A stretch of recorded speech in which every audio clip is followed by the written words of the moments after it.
વડોદરામાં વિશ્વામિત્રી બચાવો સમિતિના કાર્યકરો પાલિકા ખાતે મચ્છરની અગરબત્તી લઈને મેયર ઓફિસમાં જઈ તેમનો વિરોધનો સંકેત આપ્યો, પરંતુ મેયર મળ્યા ન હતા, જેના કારણે તેમને કેબિનની બહાર બેસીને પોતાનો વિરોધ નોંધાવ્યો અને મચ્છરની અગરબત્તી મેયરના કેબિનની સામે મૂકી.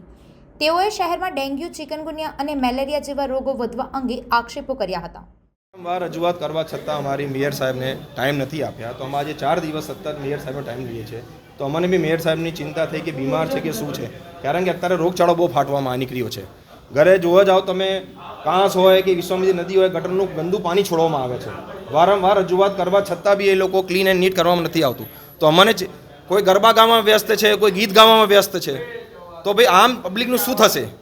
જો મેયર શ્રી 4 દિવસ માટે બી એમ કહેતા હોય કે ટાઈમ ના હોય, તો આમ જનતાનું શું થશે? તો અમે આ કછુઆ છાપ અગરબત્તી એમને ભેટ આપવામાં આવ્યા છે કે એમની સ્વાસ્થ્ય સારી રહે. ભલે આમ જનતાનું કશું બી થાય, પણ એમની સ્વાસ્થ્ય સારું રહે, અમે ભગવાનને પ્રાર્થના કરીએ છીએ. આજે અમે વડોદરા મહાનગરપાલિકાની વડી કચેરી ખાતે આવ્યા છે. છેલ્લા કેટલાક સમયથી વડોદરા શહેરમાં જે રોગચાળો ફાટી નીકળ્યો છે, જેના કારણે અત્યારે ડેન્ગ્યુ, ચિકનગુનિયા, મેલેરિયા, ટાઇફોઇડ, કમળો, ઝાડા ઉલટી જેવા કેસોને લઈને દવાખાનાઓ દર્દીઓથી ઉભરાઈ રહ્યા છે. ત્યારે વડોદરા શહેરના નાગરિકોની આવા સમયે એમની પડખે ઊભું રહેવાની જગ્યાએ ચૂંટાયેલા પ્રતિનિધિઓ કોઈ ગરબા રમવામાં વ્યસ્ત છે, કોઈ ગીતો ગાવામાં વ્યસ્ત છે, કોઈ શોકગ્રસ્ત છે, કોઈ ઇટિંગો અને મીટિંગો કરી રહ્યું છે.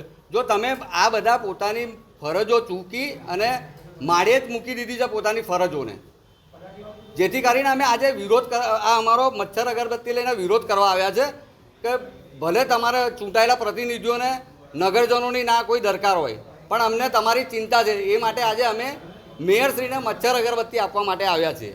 અમે ઓફિસના દરવાજા પાસે મૂકીને જતા રહીશું, અમારો વિરોધ પ્રદર્શિત કરીશું.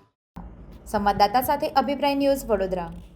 વધુ સમાચાર જોવા માટે અમારી યુટ્યુબ ચેનલને સબસ્ક્રાઇબ કરો અને જોડાયેલા રહો ફેસબુક, ઇન્સ્ટાગ્રામ અને ટ્વિટર પર.